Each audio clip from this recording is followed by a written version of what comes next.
Hello Internet, it's time for another Wednesday serial. We're doing the DC 52 Batch 2, yeah! Again, I'm going to attempt roughly alpha order as to not perceive bias on anything, even though, yeah, I'm already biased, because I've been reading comics forever, so, whatever, but, short and sweet, let's get this started. First up, we have Batman and Robin, which was, honestly, yeah, I'm not a huge fan. Tomasi is doing this, so I had a little higher hopes because I like most of his, at least mainstream work. I don't know of any of his prior work. And I'll say this, the art was solid, nothing stand out, pretty standard DC looking book. A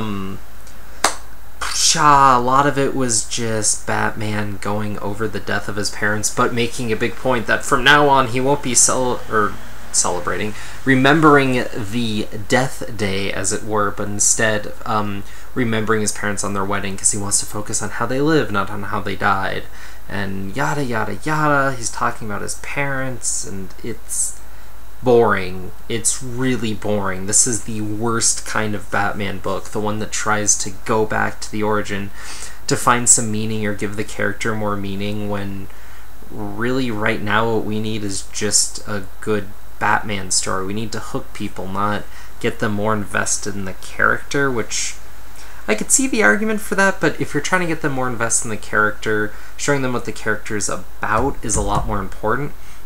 And this is the new 52. We come in, Damian's there, and he's Batman's son. People who aren't so up on Batman stuff are gonna go, whoa, whoa, whoa, what? And they don't really explain that. Damian's just a dick and a dick to Batman, and frankly, the fact that Batman doesn't just backhand this child at some point for some of the shit he said about his Batman's parents and Damian's grandparents is shocking, because like usual, the kids earned it, except near the end with the old bit where Dick was running with Robin. So, and this feels like a book that was just coming out and just continuing the Batman story, even though now Batman's supposed to be younger. So he's like, what, 20, 25 with a 10-year-old kid? That's possible? I don't know. It just seems like a clusterfuck, and I would not recommend this book in any way. If you're big into Batman, you're probably going to enjoy it because it's continuing a story that's going already, but blah. Alright, let's talk about probably the most anticipated book out of this whole relaunch. Batwoman. And it's awesome. I don't really even need to tell you that.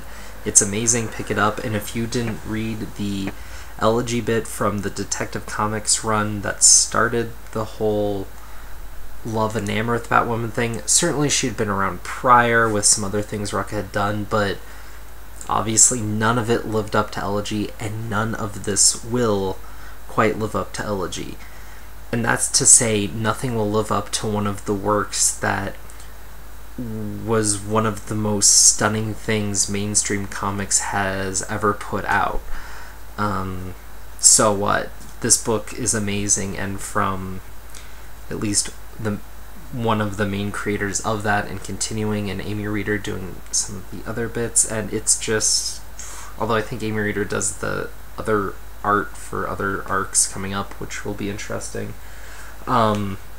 It will just be interesting to see how that all plays out, but this is definitely a great book. I will say it's really not even part of the whole relaunch, all the old Batwoman stuff, because there's not even that much of it is still, I'm sure, more or less canon, and it's all amazing, and I just think it would have been even a little bit better, a little bit more impactful if they didn't hold this book for the relaunch, because some of it feels a little lost in this minutia of the whole DC thing, but oh well.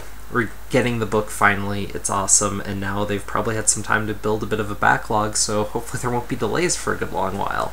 The Deathstroke was pretty simple, smash and grab with an assassination with a twist. I have to give away the ending to even prove that this book had any relevance beyond kind of just the standard action plot it had. he's simply just trying to establish that he can cut in the field still. I guess some people felt he was too old all of a sudden, that he couldn't hack it as a mercenary, even though he's the most badass mofo, which is more or less what they say at the very beginning. So I don't know, I think this is just going to be a high action book, so if you're just looking for a lot of explosions, a total action movie, this is totally a book to pick up. Since I'm locked in for a few issues anyways, I'm kind of curious to see if it gets just a touch deeper to justify a little bit more, because without it, it's some DC home art with, you know, some high action, which is cool, but it's comics, you know, you have to mix that in with some other stuff to even be on par with average. So, hey, but some people like the more old guy, badass mofo thing. I mean, I know there's that market out there, so that's the comic for those people, and I don't know if it could really go much beyond that. Right, okay, Demon Knights. It's really cool. I mean, the book's solid, it's there. I mean, it's building up and establishing some status quo, but it's not a superhero book. This is a high fantasy book. Frackin' wizards, I mean, Merlin, and knights and demons, and it's all just magical and action and high fantasy, and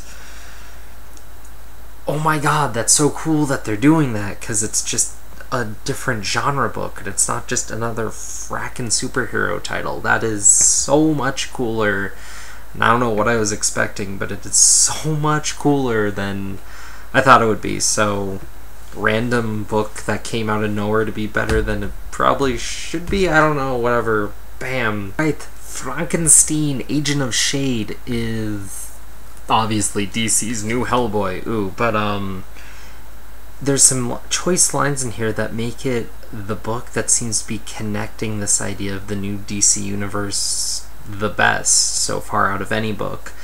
And it's written pretty damn smart. The art's there, though a lot of the times it's very sketchy and the colors are kind of murky. I can understand the color for the tone of the book, but it loses a little impact for that, I'd say. Maybe they're trying to go for it with it being a monster book. I don't know, though.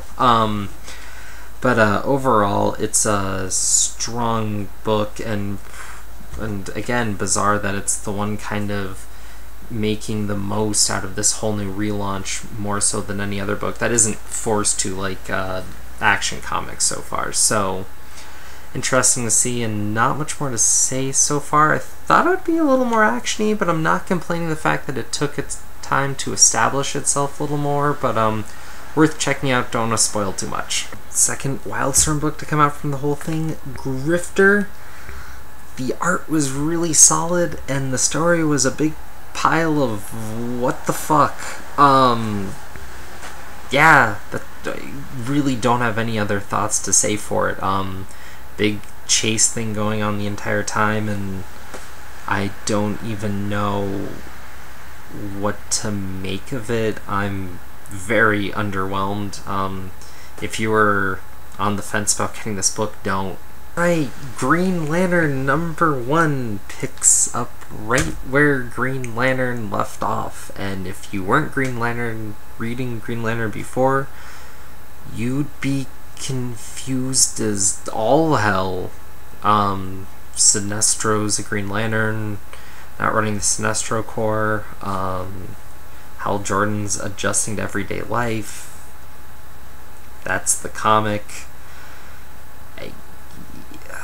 If you're trying to bring in new readers, why would you start in the middle of a story already in progress? Like, really? Especially a property this big that people have been touting the comics be so much better than the movie that just came out, and you know, that might be the kind of buzz to get some people to try it. And if they come in on that first issue lost, I really think they lost a lot of potential readers with that move. But maybe I'm wrong. I don't know, just that and this comic, I mean, didn't have a lot going on in it. It was just kind of, if you understood where the comic ended, you'd see all the points that happened in this comic, and it didn't do anything more, so didn't really even advance the story that was already in progress.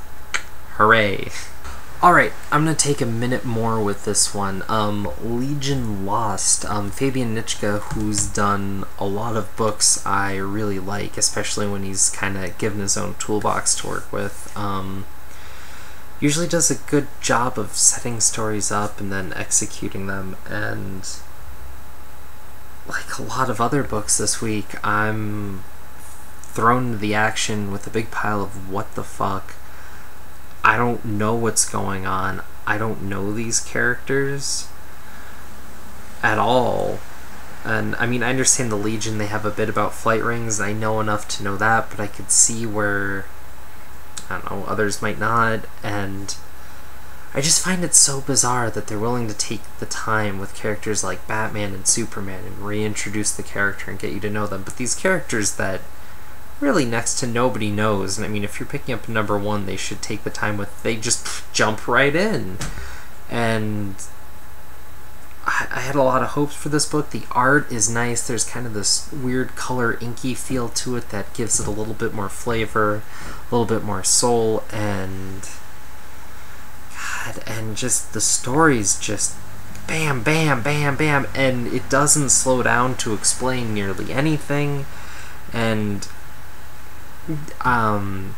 hopefully it slows down soon, because it would be nice to get a feel for who these characters are. Apparently there's a time bubble that they came out of. I think it would have been a lot smarter to kind of set up why they were traveling to where they were and what was going on prior to just dumping them and dumping us in the middle of something and trying to play catch up while they're sprinting ahead. So this could be a strong book, but I'll say right now that the pacing is way off, and if they want this book to succeed, they'll need to figure that out. Alright, Mr. Terrific number 1. Now, this story is paced beautifully, and this issue is actually an issue. Yes, there's a cliffhanger for something else, but we get an action intro, then we get a little bit of decompression, we find out about the character, where he's from, we get a huge supporting cast, and all these crazy ideas and little quips thrown in, and he's not a hilarious character, but he has enough humanity about him to make him far more interesting. Plus, if you want to write a minority character and make them a big thing, this is how you do it. You make them interesting. You just make a good story and have them happen to be a minority, and maybe play off of that when it's relevant, and never any more than that. And I don't know how, but somehow the Mr. Terrific book is pulling this off. Awesome. Good. I can't wait to read the next issue. This is probably the biggest surprise out of the whole 52 so far. So I'm hoping there's more of these. Red Lantern is different. I was expecting more space opera sort of deal, I guess, and it ended up being more morality play. Just kind of stories of hate and whatnot, and kind of setting up the main characters again if you don't know them, which is fair, because I imagine some people coming on might not. And honestly, this book doesn't really conclude anywhere or have anything, so it's just set up again, so I can't really say too much for or against it. But it was interesting, definitely a twist I wasn't expecting. Alright, Resurrection Man is much as the title suggests. The guy keeps getting the situations, keeps dying, keeps coming back, and that's causing some issues with the mystical realm, if you will, kind of heaven, hell, but not quite deal. And yeah, some decent characterization, but again, mostly set up, and nothing really sticking out to me beyond the premise. So I'm sure there's some love for this character, otherwise they wouldn't be bringing him back, but not really seeing the need so far, but could be interesting. I'm curious enough to see where it's going to head, but really not a lot to say with this book. Alright, Suicide Squad is just your typical tale of people who are assembled to go on death missions and then are captured and tortured. Then it turns out it's just a test, and that leads them to be dropped in the field for their first real mission for the second issue. Alright, I would say pick this up, even though I just told you more or less all the good stuff is in between the bones. So yeah, wow, did not see this book being good coming, so woohoo. Alright, Superboy, kind of a high school superhero deal, so some of that goes along with it, with a touch of Spy Boy, with a touch of, I don't know, the genius that doesn't know where he's pulling his answers from. That's a thing, right? This book is just, it's different. It's a different take on the character, kind of using some of what's been set up before, but playing with new ideas, which is great. It's good to see that they're doing that with at least one of these bigger characters. So, interesting, good to see. And another thing that made this comic stick out to be a good issue is that it started at a beginning and worked its way through. I'm noticing the books that succeed take a little bit more time. I mean, this is the first issue. We're interested enough already just because of curiosity, and playing off of that's fine. All these books that are trying to jump right to the middle and throw you in are losing a lot of points because I don't know the characters, I don't know what's going on. If you keep doing all this stuff, I don't know why I should care. So I appreciate these books that are taking at least some time to make us care. Though I will say Superboy did kind of droll for a bit because it didn't have any action, and like there has to be some balance, or you need to set up a bit of characters. I will say Superboy's a bit talkier and is playing like it's a little bit smarter than it really is. If you're going to use that much dialogue, I think you need a little higher concept to fly off of than a sci-fi experiment superhero. So yeah, but I could see where some people would disagree with me, and if you do, please let me know. Questions, comments, thumbs up below. So yeah, I'll check you later. Peace, love, namaste. Bye.